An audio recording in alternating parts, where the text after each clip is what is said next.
अगर 20 साल पहले आप मुझे एक सिंपल फाइनेंशियल एडवाइस देते, जब मैंने अपना करियर स्टार्ट किया था और मेरी पहली सैलरी आई थी, कि हर महीने सिर्फ $100 इन्वेस्ट करते रहो, तो शायद मैं उस टाइम इस बात को इतना सीरियस नहीं लेता। पर आज जब मैं नंबर्स को पीछे देखता हूँ, तो सोचता हूँ, काश मुझे कंपाउंडिंग का कॉन्सेप्ट उस टाइम क्लियर होता। इन्वेस्टमेंट में सबसे इंपॉर्टेंट चीज़ टाइम होता है। आज मैं आपको कुछ प्रैक्टिकल एग्जांपल से दिखाऊंगा कैसे $100 की इन्वेस्टमेंट से आप उसको कैसे tens of thousand of dollars में कन्वर्ट कर सकते हैं। हेलो व्यूअर्स, मेरा नाम असद है। मैं फिनलैंड बेस्ड आईटी प्रोफेशनल हूँ। मेरा तकरीबन 20 साल का आईटी का एक्सपीरियंस है, फिनटेक, बैंकिंग, टेलीकॉम और डिफरेंट डोमेन्स का। मैं पाकिस्तान, मिडिल ईस्ट और यूरोप में काम भी कर चुका हूँ और रहता भी हूँ। इस चैनल पे मैं आपको सिंपल और प्रैक्टिकल लैंग्वेज में टॉपिक डिस्कस करूँगा। Passive income, investment, savings, relocation और प्रोडक्टिविटी रिलेटेड टॉपिक्स, खासतौर पर उन लोगों के लिए जो पाकिस्तान, इंडिया और देसी एक्सपर्ट्स हमारे यूरोप में, मिडिल ईस्ट में, यूएसए में रहते हैं। आज की वीडियो का टॉपिक कंपाउंडिंग है, तो ज़रा समझते हैं कंपाउंडिंग क्या बला है और किस तरीके से काम करती है। आसान लफ्ज़ों में, आपने अपना पैसा कहीं इन्वेस्ट किया है, उससे कुछ प्रॉफिट आया, बजाय आप उसको कहीं इस्तेमाल करें, आपने उसको री इन्वेस्ट कर दिया, और जो री इन्वेस्ट किया उससे जो प्रॉफिट आया उसको भी आपने री इन्वेस्ट कर दिया।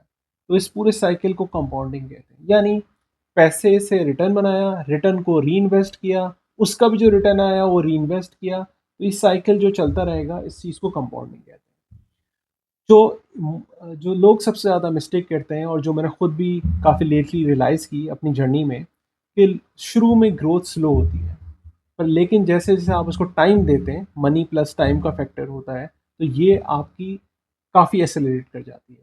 और आज मैं आपको कुछ प्रैक्टिकल एग्जांपल से, कैलकुलेटर की एग्जांपल से इसको समझाऊंगा कि किस तरीके से कंपाउंडिंग वर्क करती है और इसका जादू कैसे चलता है।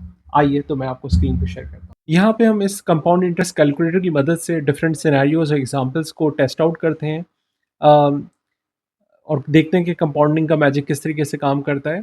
हम एक सिंपल एग्जांपल लेके चलते हैं कि हमारे पास $1000 है इनिशियल इन्वेस्टमेंट के तौर पे। डॉलर एज एग्जांपल है, आप इसको किसी भी करेंसी में ले सकते हैं, रुपीज़ में, धर्म में, यूरोज़ में। मंथली आपकी कंट्रीब्यूशन उसमें, जो सेविंग्स हैं जो आप उसके अंदर फर्दर इन्वेस्ट करना चाहते हैं, मान के चलते हैं $100 है। ये भी ज़्यादा और कम हो सकती हैं आपके सिनेरियो में। टाइम ड्यूरेशन इस इन्वेस्टमेंट का 10 ईयर्स है, और इंटरेस्ट रेट या प्रॉफिट रेट 8% मान के चलता हूँ मैं, जो कि आपको ईजिली किसी भी फिक्स इनकम एसेट से आराम से मिल सकता है। अगर आप इसको स्टॉक्स में, ईटीएफ्स में, किसी और एसेट क्लास में कर सकते हैं तो और ज़्यादा भी हो सकता है, बट हम एक एवरेज मान के चलते हैं 8% का।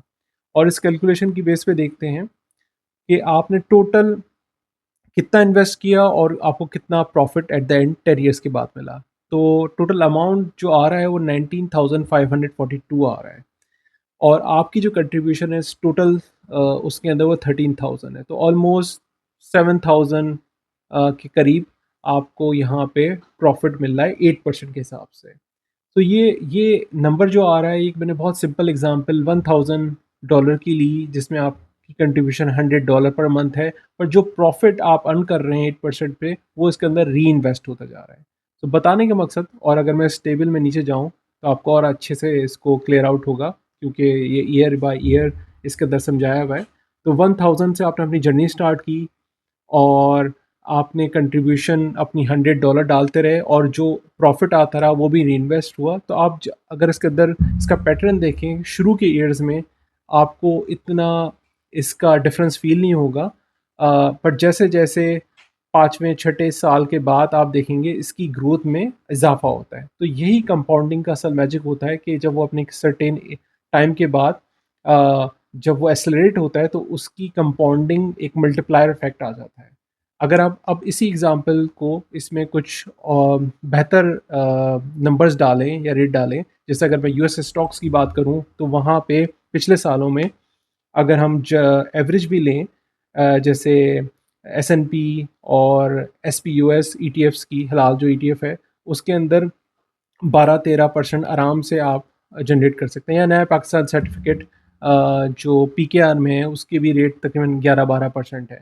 तो अगर हम 11% को मान के चलते हैं और उस पे चेक करते हैं क्या नंबर्स बनते हैं, तो आप ये देखेंगे ह्यूज डिफरेंस, मतलब इसके अंदर भी आपके तकरीबन 23,000 तक का आपका प्रॉफिट हो रहा है।